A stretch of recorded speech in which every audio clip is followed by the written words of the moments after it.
28 दिसंबर 2020 के Monday night raw की ending बहुत ही ज्यादा सस्पेंस क्रिएट करने वाली थी। क्या रेंडी ऑर्टन ने एलेक्सा ब्लिस को जला दिया?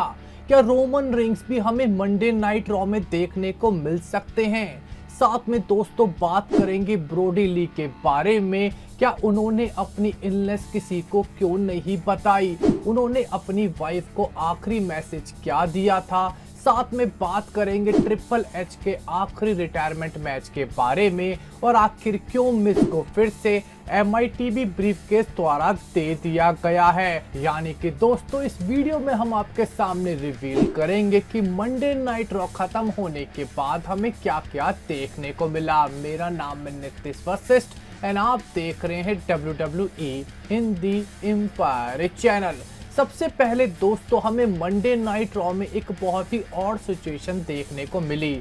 मिस के कैश इन करने के बावजूद भी TLC 2020 पे जहां पे वो अपना कैश इन अनसक्सेसफुली हार चुके थे, उन्हें फिर से मंडे नाइट रॉ पे ये ब्रीफकेस दे दिया गया। इसके पीछे का रीजन दोस्तों दिया जा रहा है फ्यूचर में मिस एंड जॉन मॉरिसन के बीच की लड़ाई। जॉन मॉरिसन इस ब्रीफकेस की वजह से दोबारा से मिस पे टर्न करेंगे क्योंकि ड्रू मैकिंटायर फिर से मिस को डिस्ट्रॉय कर देंगे। एक तरीके से दोस्तों MITV ब्रीफकेस था मिस की झोली में इसलिए आया है ताकि जॉन मॉरिसन और मिस के बीच में लड़ाई करवाई जा सके। इसके बाद दोस्तों रिक फ्लेयर ने एक बड़ी बात कह दी है। उनका कहना है कि ट्रिपल एच को एक बड़ा रिटायरमेंट मैच WWE में मिलना ही चाहिए। रिक फ्लेयर का मानना है कि ट्रिपल एच इतने बड़े सुपरस्टार रहे हैं, उन्होंने रेसलिंग बिजनेस को इतना दिया है, वो सिर्फ एक कॉर्पोरेट ट्रिपल एच बन के नहीं रह सकते। उनकी रिटायरमेंट प्रॉपर रिंग में होनी चाहिए और एक बड़े ह्यूज रेसलमेनिया मैच में ट्रिपल एच को रिटायर होना चाहिए। इसके बाद दोस्तों सर्वाइवर सीरीज 2020 पे हमने अंडरटेकर की फेयरवेल पे देखा था कि सारे लेजेंड्स अपने सूट्स में खड़े हुए थे, पर केन थे जो अपने रिंग गियर में वहां पर आए।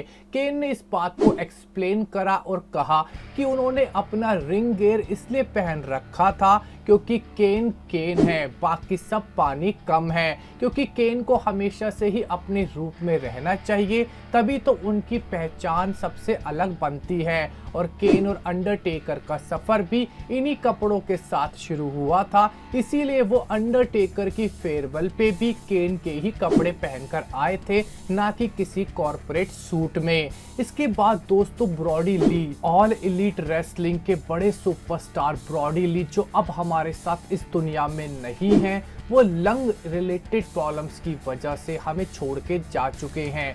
ब्रॉडी ली पे डेव मेल्टर ने एक बड़ा खुलासा करते हुए कहा कि ब्रॉडी ली ने अपनी इलनेस किसी भी तरीके से पब्लिसिटी के लिए यूज नहीं करी। उन्होंने किसी को भी शो नहीं करा कि वो बीमार हैं, जिस वजह से आखिरी समय तक ये रेसलिंग इंडस्ट्री में किसी को भी नहीं पता था कि कितने ज्यादा ब्रॉडी ली बीमार हैं। ब्रॉडी ली की वाइफ ने भी उनका फाइनल टेक्स्ट मैसेज रिवील करा, जहां पे ब्रॉडी ली ने अपनी वाइफ को इस दुनिया को छोड़ जाने से पहले एक आखिरी आई लव यू कहा और पूछा क्या तुमने डिनर बना लिया है।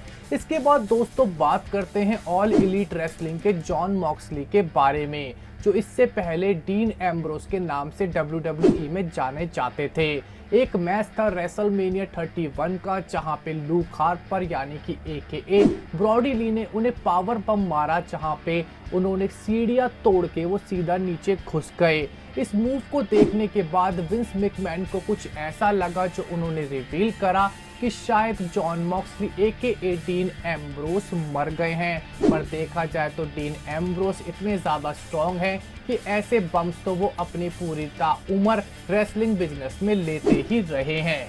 इसके बाद दोस्तों बात करेंगे एलेक्सा ब्लिस के बारे में। मंडे नाइट रॉ की एंडिंग में हमने देखा था कि एलेक्सा ब्लिस ने रेंडी ऑर्टन से कहा था कि मुझे फील्ड की तरह जला दे। रेंडी ऑर्टन के हाथ में माचिस होती है, लाइट बुझती है, लाइट आती है और वो माचिस जल जाती है, जिसके बाद रॉ ऑफ एयर चला जाता है। तो सबसे बड़ा क्वेश्चन दोस्तों यही था, क्या रेंडी ऑर्टन ने मंडे नाइट रॉ खत्म होने के बाद एलेक्सा ब्लिस को जला दिया था? दोस्तों डेव मेल्टर की माने तो WWE हमें यही शोकेस करेगा अगले हफ्ते कि रेंडी ऑर्टन ने मंडे नाइट रॉ खत्म होने के बाद एलेक्सा ब्लिस को जला दिया और द फील्ड को अगले हफ्ते अब एलेक्सा ब्लिस का बदला लेने के लिए या एलेक्सा ब्लिस रिक्रिएट करेगी द फील्ड को, क्योंकि अब वो भी जल चुकी हैं। इसीलिए हमें मंडे नाइट रॉ पे रेंडी ऑर्टन एलेक्सा ब्लिस को जलाते हुए दिखेंगे। इसके बाद दोस्तों हमारी आज की आखिरी खबर, स्मैकडाउन की रेटिंग लगातार रोमन रेंस की वजह से बढ़ती जा रही है। रिसेंटली स्मैकडाउन की रिकॉर्ड तोड़ रेटिंग भी आई थी और दूसरी तरफ मंडे नाइट रॉ की रेटिंग लगातार गिरती जा रही है, जिस वजह से डेव मेल्टर का मानना है कि WWE को अपने ब्रांड स्प्लिट को रीथिंक करना चाहिए और उन्हें रोमन रेंस को मंडे नाइट रॉ और फ्राइडे नाइट स्मैकडाउन दोनों में यूज करना चाहिए, ताकि मंडे नाइट रॉ जो उनका प्राइम शो है उसकी रेटिंग भी अच्छी आ सके। तो दोस्तों हम आपसे इस वीडियो में क्वेश्चन पूछना चाहेंगे, क्या आपको भी लगता है कि रोमन रेंस को स्मैकडाउन और रॉ दोनों में ही काम करना चाहिए? आप अपना ओपिनियन हमारे कमेंट सेक्शन में जरूर दीजिएगा। हमारे इस वीडियो को देखने बहुत बहुत शुक्रिया। हमारे चैनल को सब्सक्राइब कीजिए, लाइक एंड शेयर। आपका बहुत बहुत धन्यवाद।